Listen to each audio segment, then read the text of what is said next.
네, 시작하도록 하겠습니다. 네, 안녕하십니까. 저는 그 김세현 변리사라고 하고요. 이제 다들 이제 여기 처음 이제 뵙는 분들이네요. 그러니까 항상 이렇게 아는 얼굴들하고 이렇게 강의를 하다가 아예 이제 변리사 자체를 처음 시작하려고 하시는 분들하고 이렇게 대면을 하니까 굉장히 긴장이 많이 됩니다. 굉장히 긴장이 많이 돼요. 네, 저는 이제 그 김세현 변리사라고 하고요. 저는 이제 그 변리사 시험을 2018년에 합격을 해서 지금 이제 변리사 생활을 한지는 만 5년 차가 됐습니다. 만 5년이 됐고 이제 내년에 6년 차가 되는데 여러분들께서는 어떻게 생각하실지 모르겠지만 어떤 집단에서 어떠한 직업을 한 5년 정도 하다 보면은 그냥 일반적인 기업에서는 뭐 한 과장에서 이제 차장 되는 그 정도의 지금 직급이라고 생각을 하시면 될 것 같습니다. 그래서 어느 정도 이제 그 실무라든지 아니면 업계 상황이라든지 이런 거에 대해서 좀 말씀을 드리고 이제 아예 여기서 지금 변리사 시험이란 거 자체를 그러니까 변리사란 거 자체를 처음 이제 아예 들어보신 분 혹시 손 들어보실 수 있으실까요? 변리사란 건 다들 뭐 어떤 건지 아세요? 아니면 그냥 오늘 좀 되게 생각이 없으신가요? 네, 아무튼간에 일단은 제가 어제 그 여러분들께 설명을 드릴 내용은 오늘 이제 변리사란 건 어떤 것인지에 대해서 먼저 설명을 드리고 그 다음에 변리사 시험을 보기 위해선 어떤 과목을 준비해야 되는지를 좀 설명을 드리고 그 다음에 여러분들께서 변리사라고 하면은 대부분의 이제 그 수험생 시작하시는 분들하고 얘기를 나눠 보면은 그냥 특허를 하는 어떤 변호사 같은 걸로 알고 있어요. 그렇죠? 그러니까 뭐 특허, 뭐 IP에 좀 특화된 변호사 이 정도로 알고 있기 때문에 그런 거에 국한되지 않고 이제 변리사라는 직업을 갖고 어떠한 일들을 할 수 있는지 조금 실제 사례들을 좀 곁들여서 설명을 드리면서 설명을 진행해 보도록 하겠습니다. 자, 일단은요 제가 그 발표를 잘 못하기 때문에 제가 좀 따왔습니다. 일단은 변리사라는 직업에 대해서 조금 설명을 드리려고 해요. 근데 변리사라는 직업이 방금 처음에도 말씀드렸다시피 그냥 특허를 하는 변호사 법률가 정도로만 이해를 하고 계시다라면은 이제 과거에 이제 그 아이폰이 처음 나왔을 때 이제 스티브 잡스가 했었던 바로 이 프레젠테이션에서 저는 조금 여러분들께 영감을 드릴 수가 있을 것 같아요. 자, 그러니까 긴 말 하지 않고 일단은 먼저 봐보도록 하겠습니다.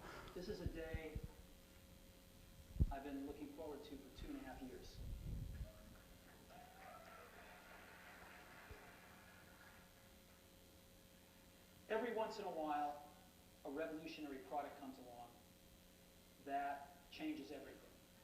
Today, we're introducing 3 revolutionary products of this class. An iPod, a phone, and an internet communicator. An iPod, a phone. Are you getting it? These are not 3 separate devices. This is one device. And we are 네, 이 정도만 하면 될 것 같아요. 그러니까 조금 감이 오신 분들은 있으실 것 같은데 여러분들께서 이제 뭐 선배들이 뭐 변리사를 한다, 누가 변리사를 한다라고 했을 때 전부 다 법에 대해서 우리는 다룬다고 알고 있을 겁니다. 그런데 변리사는 여러분들 처음에는 이제 여러분들이 공부를 하실 때는 가장 기초적으로 법을 준비하시지만 제가 어떤 말을 할지 알고 계시겠죠. 저희는 법률도 하고요. 그 다음에 비즈니스를 다뤄야 되는 직업이고요. 그 다음에 컨설팅까지 같이 이루어져야 되는 직업이에요. 그래서 여러분들 원래 법률은 누가 다룹니까? 변호사들이 다루죠. 그렇죠? 변호사, 법률가들이 다룹니다. 그 다음에 비즈니스, 이 사업 영역은 누가 다루는 거예요? 창업을 하는 사람이라든지 스타트업을 하는 사람이라든지 아니면은 어떤 뭐 재무를 하는 사람들이 다루게 되죠. 그 다음에 컨설팅 같은 경우는 여러분들이 생각하는 뭐 그런 이제 뭐 다단계 같은 컨설팅이 아닙니다. 다단계 같은 컨설팅이 아니라 어떠한 그 사업체가 새로운 신사업을 할 때라든지 아니면 새로운 신제품을 개발을 할 때 리스크를 관리해 줘야 되는 거예요. 그런 직업이 다 합쳐진 게 변리사라고 보시면 되겠습니다. 그러면은 이제 그 변리사로서 이제 할 수 있는 영역들을요. 이 3가지 항목으로 나눠 가지고 제가 조금 더 구체적으로 설명을 한번 드려 보도록 하겠습니다. 자, 그래서 보시면은 일단은 우리는 법률을 다뤄요. 기본적으로 법률을 다루고 이제 여러분들께서 만약에 변리사가 되신다라면은 전연차 때 1년차부터 최소 3년차까지는 이 법률만 다루게 될 겁니다. 그래서 법률 문서 작성을 하는 게 주된 업무가 되고 이제 여러분들께서 어떤 선배들을 만났을 때 뭐 누가 변리사가 돼가지고 이 선배가 뭐 이런 얘기를 해준다라고 했을 때 그 선배들은 100명 중에 한 97명 정도는 이 얘기밖에 안 할 겁니다. 왜냐하면 여러분들이 한 20살 많은 선배를 만날 건 아니잖아요. 그렇죠? 여러분들보다 한 5살 정도 많은 선배들을 만날 거기 때문에 이 얘기밖에 안 할 거예요. 그래서 지식재산권에 대한 법을 다루는 직업이고요. 그다음에 어떠한 객체가 있다라고 치면은 네. 이게 넘어가는구나. 죄송합니다. 네, 어떠한 객체가 있다라고 치면은 어떠한 이제 상품을 갖고 얘를 권리화해 주는 직업. 이게 가장 기초적인 일이라고 할 수 있겠습니다. 그다음에 객체에 대해서 권리화가 됐죠. 그러면은 그것에 대한 분쟁이 생길 때 그 분쟁을 다루는 직업이라고도 할 수가 있겠습니다. 그러니까 잘 감이 안 오실까봐 한번 예를 들어 볼게요. 우리가 처음에 이제 그 아이폰 갖고 했으니까 이 스마트폰 갖고 이제 보신다라면은 딱 스마트폰이 있을 때 이 스마트폰 안에는 여러분들 몇 개의 특허가 있는지 혹시 알고 계십니까? 스마트폰 딱 하나에 몇 개의 특허가 있냐면은 처음에 거의 10,000개 정도의 특허가 들어가 있습니다. 그 특허 안에는 뭐 반도체 칩도 있을 거고요, 뭐 통신 장비도 있을 거고요, 그다음에 뭐 디스플레이도 있을 거고요, 뭐 기타 등등 수많은 기술들이 결합되어서 들어가 있기 때문에 굉장히 많은 특허가 있겠죠. 그 기술에 대해서 우리는 특허권을 받아주는 거, 이것을 우리가 특허 명세서를 작성을 한다라고 구체적으로 말씀드릴 수가 있겠고, 그다음에 상품을 만들었으면 우리가 이름 붙여줘야 되겠죠. 그렇죠? 그게 바로 뭐예요? 상표권입니다. 상표권에 대한 것도 이제 대리를 하는 거고, 그다음에 어떤 외형이 있어요. 여러분들 아이패드랑 갤럭시랑 잘 비교하죠. 그냥 외형만 보고. 왜 비교할 수 있습니까? 외형이 다르기 때문에 그래요. 그런 다른 외형들을 보호해주는 직업이다라는 것이 이제 우리의 1차적인 직업이라고 말 수가 있겠습니다. 자, 그러면은 얘네들이 이렇게 등록을 받았어요. 등록을 받았으면은 똑같이 이제 뭐 갤럭시랑 같이 이제 분쟁이 붙었겠죠. 그래서 2012년에 실제로 애플하고 삼성 소송에서 그때 이제 변리사라는 직업이 세상에 엄청나게 크게 알려지는 계기가 됐죠. 그때 이제 뭐 소송의 손해배상액으로 뭐 거의 뭐 1조가 왔다 갔다 하는, 특허로 이제 1조가 왔다 갔다 하는 시장이 열렸구나라고 해가지고 이런 심판과 소송까지 이제 우리가 대리를 해주는 직업이라고 보시면 되겠습니다. 각각의 업무는 여러분들께서 법을 다루는 직업이다 보니까 지금 굉장히 좀 멋있게 생각하실 수가 있는데 실상 그렇게 멋있진 않습니다. 멋있지 않아요. 여러분들의 환상을 파괴하는 것 같은데 제가 그 MBTI가 극T거든요. 네, 극T여서 사실만을 말씀드리면은 이 법을 다루는 직업이라는 것은 일단은 실수가 없어야 되겠죠. 여러분들이 멋있으려고 뭐 실수를 하면 안 되잖아요. 그래서 실수가 없어야 되기 때문에 이런 명세서 작성, 뭐 출원서 작성, 의견서 작성, 그다음에 뭐 심판 청구서 작성, 소장 작성을 하실 때 정말로 이제 굉장히 거의 히스테리적인 어떤 사수를 만나가지고 실수를 검수를 받게 되고, 이렇게 해서 여러분들이 법률가로 거듭을 나게 됩니다. 이렇게 해서 저가 딱 이제 그 정도 연차가 됐는데 3년 차가 넘어가면은 굉장한 자유도가 많이 붙어요. 그래서 여러분들이 이런 법만을 다룬다고 하더라도 상당히 재밌게 좀 의욕적으로 일을 할 수 있는 직업이다라는 것을 첫 번째로 말씀을 드리겠습니다. 자, 그러면은 우리가 법률을 다룬다라는 거 설명을 드렸어요. 자, 그러면 두 번째로 우리 비즈니스를 다룬다는 것은 어떤 것을 얘기하는 것일까라고 말씀을 드리겠습니다. 직접 사업 모델을 구축하는 경우가 있어요. 자, 변리사는요, 여러분들이 시험이 시작하신다는 것은 일단 합격을 목표로 하고 시험을 시작하시는 거죠. 만약에 이제 시작을 하신다라고 하면은 저는 장담 드릴 수가 있는 게 시간 문제지, 합격은 시간 문제지, 언젠간 합격은 한다라는 겁니다. 언젠간 합격을 하세요. 시간 문제입니다. 시간 문제. 그 시간이 뭐 바로 내년이라고는 말씀 안 드렸어요. 굉장히 힘든 시간을 겪게 될 텐데 그 이후에도 여러분들은 변리사를 합격하시고도 공부를 계속해야 되는 직업이라는 거예요. 여러분들의 전공이 어떤 거든 간에 단도직입적으로 말씀드리면은 전부 다 기초 지식에 불과합니다. 여러분들이 지금 학부에서 배우시는 정도의 지식은 그렇게 쓸모 있는 쓸모는 있겠죠. 하지만 그렇게 이제 그 새로운 기술을 다룰 때는 그냥 여러분들이 뭐 영어를 읽을 때 단어, 알파벳 정도의 기술이에요. 그렇기 때문에 여러분들께서 계속 공부를 하셔야 돼요. 계속 공부를 하시다 보면은 거기서 이제 아이디어를 얻어가지고 실제로 직접 창업을 하시는 분들이 계십니다. 그래서 제가 구체적으로 허락을 못 받아가지고 그 이름과 그 회사 명칭까지 말씀을 드릴 수가 없는 게, 이제 저랑 친한 어떤 선배분께서는 이제 그 바이오 기업을 설립을 하셔가지고 이제 뭐 상장을 앞두고 있다든지 아니면은 이제 어떤 친환경 어떤 그런 친환경 용기 기업을 만들어가지고 미국에다가 수출을 하고 오히려 미국 쪽으로 상장을 검토하신다든지 이런 분들도 계세요. 그래서 직접 사업 모델을 구축을 할 수가 있고요. 자기 성격이 이런 직접 사업을 하는 스타일은 아니다라고 하면은 적어도 투자 기회는 확보할 수가 있다라는 거예요. 이런 투자를 여러분들 뭐 주식이나 코인 이런 얘기하면 안 되나? 코인 뭐 해보신 분들 있나요? 손 들어보세요, 솔직하게. 네. 생각보다 제가 처음 왔을 때보다 많군요. 진짜 투자는 그런 투자가 아니라 그런 투자가 아니라 이제 애초에 어떤 기업이 태어났을 때부터 하는 투자를 우리는 엔젤 투자라고 합니다. 그러니까 엔젤 투자, 비상장 때부터 그걸 갖고 있어가지고 쭉 상장까지 같이 가는 거를 엔젤 투자라고 하는데 나중에 뭐 이제 합격을 하시면 더 자세한 걸 많이 배우실 거예요. 하지만 그런 투자 기회가 확보가 된다는 거예요. 이해되셨죠? 자, 그리고 컨설팅 영역에 대해서 좀 말씀을 드리면은 어떤 회사가 이제 신사업을 들어가려고 해요. 신사업을 들어가려고 할 때 신사업 리스트에 대한 리스크에 대한 컨설팅을 해줄 수가 있겠습니다. 그러니까 리스크를 관리해 주는 거죠. 그런 회사로 가장 유명한 회사가 여러분들 이제 뭐 미국 이건 외국의 그 어떤 컨설팅 펌이 많이 있는데 뭐 맥킨지라든지 아니면은 뭐 베인앤컴퍼니라든지 뭐 들어보신 분들 있을 겁니다. 뭐 골드먼삭스는 들어보셨죠? 네, 그런 회사에서도 한국 변리사들이 몇 명 가 계세요. 네, 그런 회사에도 몇 명 가 계시고 그런 리스크를 관리해주는 직업은 굉장히 돈을 많이 받습니다. 돈을 많이 받는데 그만큼 자기의 리스크도 많이 지고 가는 거죠. 그래서 일도 바쁘고 한데 아무튼간에 이 컨설팅 쪽으로 진출하신 분들 계시고 그 다음에 인하우스라는 영역이 있어요. 여러분들께서 인하우스 변리사라고 이제 들어보셨을 텐데 그 인하우스 변리사는 뭐냐면은 여러분의 기업체 변리사로 들어가는 겁니다. 그래서 뭐 삼성전자도 인하우스 변리사가 굉장히 많이 있고요. 그다음에 뭐 여러분들이 들어보신 대기업이라든지 심지어 중소기업들도 요새는 인하우스 변리사들이 무조건 다 있습니다. 그분들은 가서 뭐 하냐면은 IP 전략을 짜는 거예요.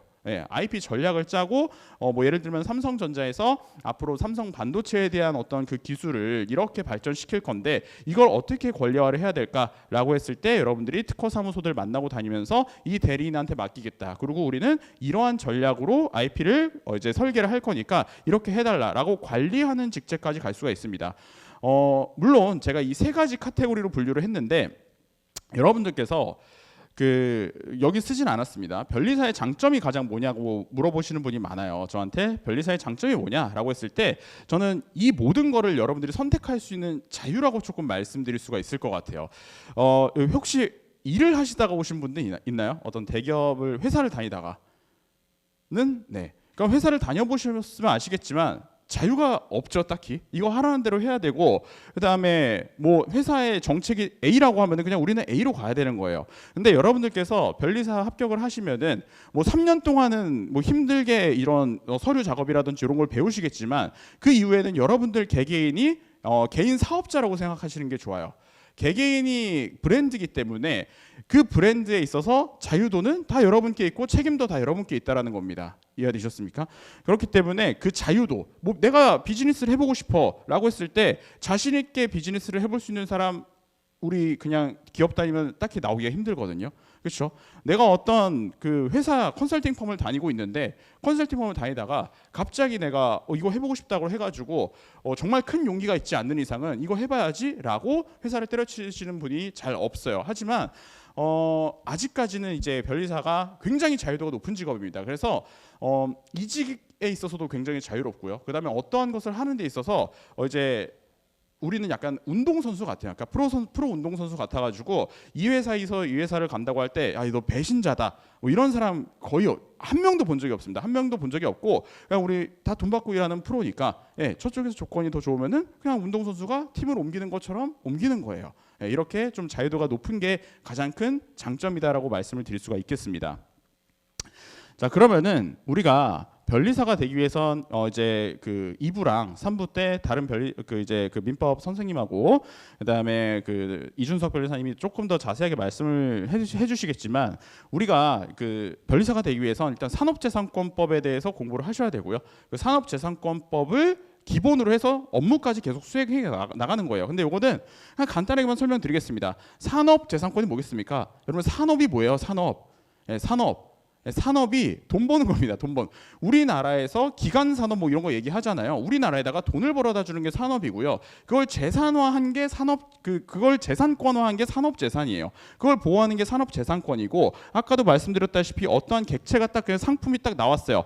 그러면 기술에 대해서 보호해 주는 특허법 그리고 실용신안법 여러분들이 공부를 하셔야 되는 거고 실용신안법과 특허법의 차이는 뭐냐면은 실용신안은 그렇게 고도하지 않은 기술 조금 쉽게 발명할 수 있는 거 보호해 주는 거고 특허는 조금 어려운 기술을 보호해 주는 거라고 그냥 간단하게만 이해하시면 되겠습니다. 상표법 같은 경우는 신용을 보호하는 법이에요. 그래서 상표 같은 경우는 여러분들 제가 상표 강사지만 나중에 뭐 이제 수업을 들으시면 더 자세하게 설명해 드리겠지만 상표 같은 경우는 사실상 영구적인 권리거든요. 그래서 어떠한 사람의 신용, 어떠한 회사의 신용을 보호해 주는 법이라고 보시면 되겠습니다. 여러분들 애플이라는 회사가 있어요. 애플이라는 상표가 있죠. 10년 쓰고 그만 써야 되면은 신용이 계속 형성되겠습니까? 네, 안 되겠죠. 네, 그렇게 신용을 보호해 주는 것이 상표법이고 그래서 여러분들이 이것도 공부하셔야 되는 것이고 그 다음에 외형을 보호하는 디자인 보호법 이렇게까지 일단은 기본적으로 공부해야 되는 법이라고 보시면 되겠습니다. 자, 그래서 우리가 1차 시험하고 2차 시험에 대해서 조금 설명을 드릴게요. 변리사가 어떤 직업인지는 좀 이따가 제가 이걸 빨리 끝내고 좀 질의응답 시간을 가지려고 하거든요. 그때 조금 더 자세하게 설명을 주시면은 그때 카메라가 혹시 꺼지면은 조금 더 날것으로 답변을 드릴 수 있도록 하겠습니다. 자, 1차 시험은요, 여러분들 산업재산권법과 민법과 자연과학을 봐요. 근데 1차 시험을 저는 이제 여러분들께서 실제로 시작하신다고 이제 마음을 먹으셨다라면은 늦어도 내년 2월, 3월에는 좀 시작하시는 걸 추천을 드립니다. 물론 5월부터 시작하셔도 합격하시는 분들이 계시는데 일단은 1차 시험의 컷이 조금 이제 들쭉날쭉하고 1차 시험의 난이도가 굉장히 조금 더 높아지고 있다고 생각을 합니다. 제가 지금 시험을 봤으면 붙었을까라고 할 정도로 뭐가 높아지고 있냐면은 얘가 높아지고 있어요. 자연과학이. 예. 그래서 우리 1차 시험 같은 경우는 이런 말씀 드리면 조금 죄송하지만 좀 기형적이에요. 예, 세 과목 시험 봅니다. 산업재산권법, 민법, 그다음 자연과학 이렇게 세 가지 시험을 봐요. 근데 산업재산권법에 뭐 있다고 그랬어요? 예, 특허법, 상표법, 디자인보호법, 그리고 실용신안법 네 과목을 공부를 하셔야 돼요. 네 과목의 양이 그걸 지금 정성민법 받으셨잖아요.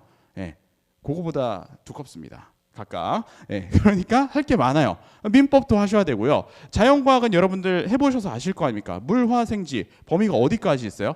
예, 사실 정하는 게 범위예요. 자기가 무한대로 하면 무한대로 할 수가 있고 내가 여기까지만 해야지 하면은 여기까지 할 수 있는데 우리 출제 지침은 대학교 1학년 수준에서의 일반 물리학, 일반 화학, 일반 생물학 그다음에 뭐 일반 지구과학은 없으니까 뭐 대학교 1학년 수준에서 열심히 공부하면은 다 맞출 수 있을 정도로 낸다. 요게 출제 지침입니다. 자, 그렇기 때문에 공부할 게 상당히 많고 그 다음에 조금 경쟁이 심화되다 보니까 한 3월에서 5월 사이에는 시작하시는 것을 추천을 드리는 바입니다. 자, 그리고 2차 시험에 대해서 좀 설명을 드리면은 2차 시험 같은 경우는 특허법, 상표법, 민사소송법, 선택과목 이렇게 딱 네 과목을 봐요. 네 과목을 봐서 저는 솔직히 말하면은 1차보다 2차가 좋았습니다. 예. 어떤 한 과목에 집중을 할 수가 있거든요. 자, 그러면은 지금 특허법하고 상표법은요 겹치죠. 네, 겹쳐요. 선택 과목에 디자인 보호법이 있는데 1차 시험을 열심히 공부한다라면은 2차 시험에서도 시너지를 발휘할 수 있는 게 또 우리 시험입니다. 이게 장점이에요. 우리 시험의 장점이에요. 단점은 뭐겠습니까?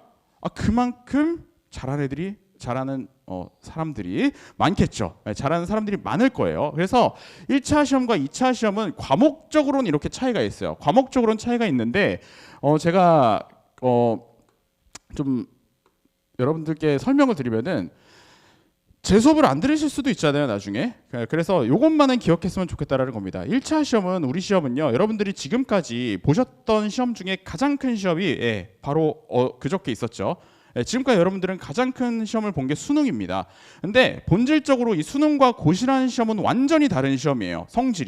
성격 자체가 다릅니다. 수능은요, 여러분들이 어떠한 점수를 받든지 간에 거기에 맞춰서 합격을 시키고자 하는 시험이에요. 그렇죠? 그렇기 때문에 수능 난이도가 조절이 실패하잖아요. 그러면 어떻게 돼요?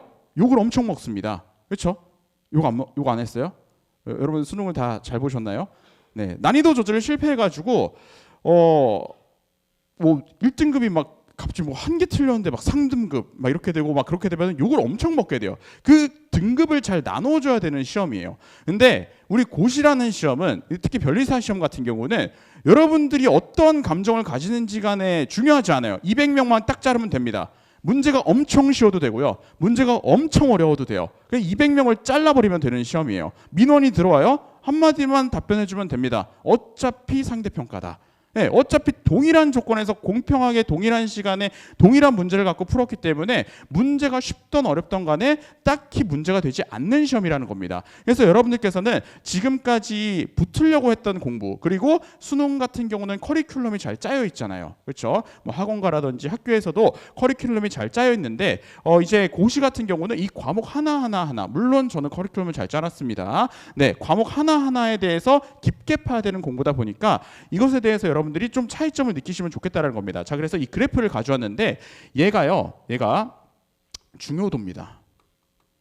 그러니까 중요한 부분이 있고 안 중요한 부분이 있을 거잖아요. 어떤 과목에 있어서. 그리고 얘는요 진도입니다. 예, 진도가 쭉 나가는 거예요. 그러면은 1차 시험을 공부하실 때는요, 여러분들은요 얇고 넓게 공부하셔야 돼요. 얇고 넓게. 그래서 이렇게 공부를 하시다가 한 여기까지 공부를 하신 다음에 내가 아는 거 잘 맞춰주고 모르는 거 찍어서 맞추던가 뭐 틀리던가 해가지고 최소한으로 틀려가지고 여러분들이 일정한 컷에 들어오는 것을 전략으로 세우셔야 되는 겁니다. 이해되셨어요? 근데 2차 시험 같은 경우는요, 특허법, 상표법, 민사소법 선택 과목인데 얘는 몇 문제 나오냐면 각각 4문제예요. 4문제. 각각 4문제씩 나옵니다. 물론 그 안에 설문들이 조금 쪼개져 있긴 하지만 어쨌든 큰 관점에서 4문제가 나와요. 그러면은 우리 출제자가 어떻게 문제를 내냐면은 이렇게 낼 수가 없다라는 거예요. 그 해에 중요하다고 생각하는 거, 사람들이 틀릴 것 같은 거 이렇게 딱 종적으로 내버려요. 그러면 내가 만약에 이거 중요하다고 생각 안 해가지고 여기를 대비를 안 했어요. 여기를 대비를 안 하면 어떻게 되겠습니까? 나는 그냥 진짜 백지 내고 나오는 거예요. 그래서 실제로 제가 이제 강의도 5년 차다 보니까 많은 수험생분들을 만났는데 공부를 정말로 예전에 더 잘했던 분들일수록 이런 경향이 있어요. 뭐냐면은 너무 모든 것을 다 완벽하게 포섭을 하려고 하다 보니까 요거 놓친 거예요. 예, 그러면은 백지를 내고 나와요. 백지를 내고 나오는데 여러분들 지금까지 공부 다 잘해왔잖아요. 나는 태어나서 백지란 걸 내본 적이 없습니다. 예, 그런 분들이 처음으로 백지를 내고 나오고 멘붕을 받아가지고 굉장히 정신적으로 멘탈적으로 힘들어하는 것을 많이 봤어요. 그렇기 때문에 이제 뭐 제 수업을 나중에 안 들으신다고 하더라도 요건 기억하셔라. 그래서 1차는 얇고 넓게, 그 다음에 2차는 중요한 거 위주로 깊게 파는 게 중요하다라는 거 일단 말씀을 좀 드리도록 하겠습니다. 자, 그래서 다시 진로에 대해서 조금 설명을 드릴게요. 이렇게 시험을 공부해서 시험을 합격하셨습니다. 자, 그러면은 우리가 이 색깔로 나눠놨어요. 얘가 뭡니까? 얘가 우리 법률의 영역이고요. 그 다음에 얘가 비즈니스의 영역이고요. 그 다음에 얘가 컨설팅의 영역이라고 치면은 여러분들께서 처음에는 우리는 특허법인이나 특허사무소에서 시작을 하게 됩니다. 누구나 대부분의 변리사는 그렇게 시작을 하게 돼요. 여기가 우리의 훈련소라고 보시면 되겠습니다. 훈련소. 그러면은 여러분들이 이제 3년 동안 커요. 그래서 근데 내가 3년 동안 이제 일을 해보니까 그냥 굳이 여기서 계속 있어도 되겠는데? 라고 하면은 이 법률 쪽으로 이제 가는 거예요. 법률 쪽으로 가면은 뭐예요? 특허법인의 파트너 변리사가 된다든지, 그리고 법무법인으로도 많이 가세요. 법무법인의 파트너 변리사가 된다든지, 아니면은 나는 근데 파트너가 되는 건 좋은데 한 내 거 차리고 싶어라고 해가지고 개업을 하시는 거, 이거 아주 멋진 겁니다. 여러분들의 이름으로 여러분들의 특허사무소를 개업했다라고 생각을 해보세요. 대표 변리사로서. 네, 정말 멋진 일이에요. 그러니까 이게 될 수가 있고, 그 다음에 비즈니스로 가면은 내가 이렇게 이 사람들하고 일을 하다 보니까 이런 기술이 좀 아이디어가 떠올랐어. 그래서 실제로 창업하시는 분들도 계시고, 그 다음에 개업 대표 변리사 이것도 같이 할 수가 있다는 겁니다. 변리사를 하시면서 창업도 같이 하시는 분들도 많이 계시고요.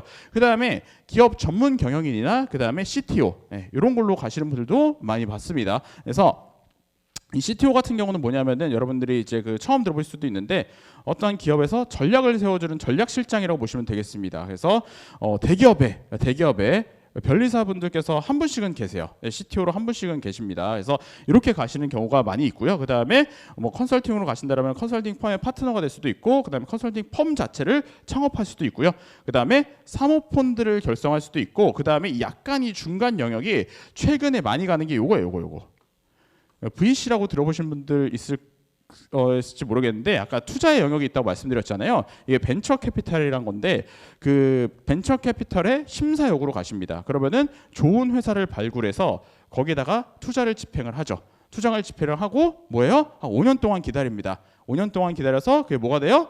예, 그게 카카오가 되고, 예, 그게 뭐가 되고, 예, 뭐 실제 뭐 그래요. 예, 그러신 분들도 있습니다. 이걸 발굴하신 분들 중에 그러면은 요거 대박 치면은 뭐 여기까지 촬영하고 있어서 그런데 연봉이 거의 뭐 세 자릿수의 억을 넘어갈 수도 있거든요. 예, 보너스로. 5년 동안 그거 바라보고서는 요거 투자의 심사역으로 가시는 분들도 많이 봤어요. 그렇기 때문에 아까도 처음에 서두에 말씀드렸지만 자유도가 상당히 높은 직업입니다. 그래서 저는 참 할만한 직업이다라고 조금 여러분들께 말씀을 드릴 수가 있을 것 같아요.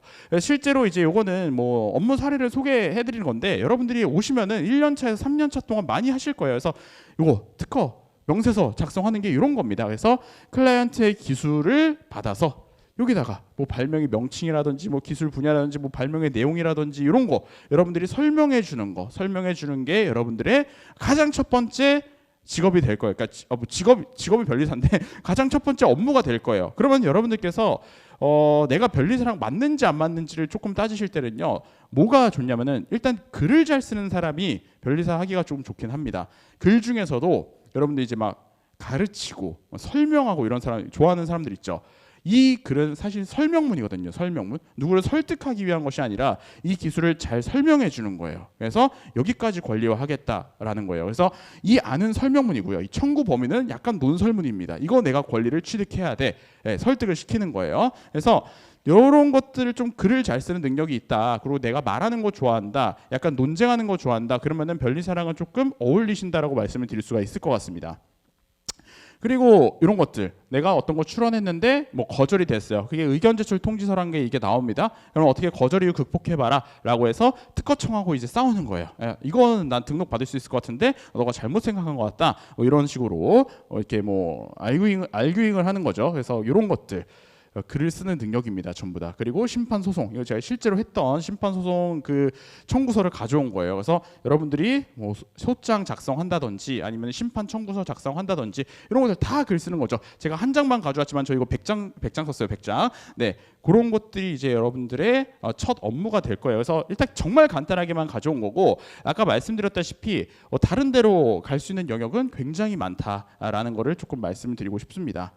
자, 그래서 일단은 제가 준비한 설명은 여기까지고요. 그리고 제가 좀 설명은 빨리 끝내는데 그 이유가 뭐냐면은 좀 질의응답 시간을 가지면 좋겠다라는 얘기를 들어가지고 여러분들이 자유롭게 좀 질의응답을 해주시면은 저도 자유롭게 대답을 하도록 하겠습니다. 네. 네.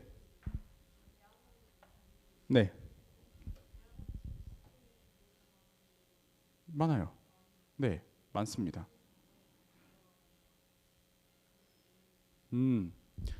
일단은 대학원 출신의 변리사 분들이 적다라는 것은 오해고요. 대학생이 많이 준비하지 합격생은 대학원생이 많습니다. 네, 여러분들 많이 준비하는 거랑 많이 합격하는 거는 당연히 어느 정도 비례 관계가 있지만 실제로 합격생들 보면은 당연히 대학생이 많긴 해요. 근데 절반 정도가 대학생이라고 하면은 절반 정도는 이제 바로 취업을 하셔야 되는 분들이에요. 그래서 실제로 합격을 하면은 이제 그 굉장히 풀이 다양합니다. 일하다가 오신 분들도 상당히 많고요. 대학원생 분들도 상당히 많아요. 근데 대학원생으로서의 조금 그 플러스 요인은 솔직히 말씀드리면 석사로는 딱히 플러스는 없습니다. 근데 박사는 많이 플러스가 되는 것 같아요. 근데 석사의 플러스 요인은 어느 정도냐면은 이제 연차를 1년 정도 더 인정해 준다는 거. 그러니까 그런 회사들이 있습니다. 인정을 해주는 회사도 있고 안 해주는 회사도 있는데 제가 다녔던 회사는 연차를 1년 정도 더 인정을 해줘가지고 연봉을 남들보다 조금 더 줬죠. 예. 그래서 그런 좀 처음 시작하실 때는 그런 장점이 있고 그 다음에 사실 대학원생의 가장 큰 장점 뭐냐면은 일을 시작하고 나서부터가 좀 더 큰 장점인 것 같아요. 그러니까 사실 말을 못 알아들어요. 여러분들이 아무리 열심히 공부를 하고 온다고 하더라도 그 학부 수준의 지식으로 이제 처음에 그 대기업 사건을 여러분들이 하고 싶어 할 거 아니에요. 저는 이제 그 삼성 반도체를 대리를 하고 있는데 삼성 반도체에서 이제 무슨 얘기를 막 해요. 그러면 하나도 못 알아듣습니다. 그래서 삼성 반도체 차원에서도 대리인들을 불러가지고 기술 교육해 줍니다. 그러니까 우리가 개발한 제품이 이게 신제품인데 이게 용어는 이럴 거고, 그러니까 용어 자체부터 정의를 해주는 거예요. 용어를 못 알아들으니까. 그래서 아예 그렇게 배우시는 경우가 많이 있어요. 근데 석사 출신들은 그때 그걸 알고 있어요. 그러다 보니까 전담이 됩니다. 예. 왜냐하면은 A란 변리사랑 B란 변리사가 있는데 A란 변리사가 말을 더 잘 알아듣고 일도 더 빠르고, 그리고 좀 마음에 들게 하니까 당연히 이 사람을 더 전담을 하게 돼주는 거죠. 예. 그런 이점이 오히려 일을 시작하고 있으신 것 같아요. 그래서 오히려 변리사를 붙고 대학원을 가시는 분들도 많이 봤습니다. 네. 또 있으신가요? 네, 부끄러워서 못 하실 것 같으면은 나중에 개인적으로 오셔서 하셔도 제가 친절하게 답변을 드리도록 하겠습니다. 그래서 네, 굉장히 좀 부족한 설명이었는데 들어주셔서 감사하고, 나중에 여러분들이 실제로 변리사 시험을 준비하셔가지고 상표법 수업을 듣게 된다라면은 수업에서 만나 뵙도록 하겠습니다. 네.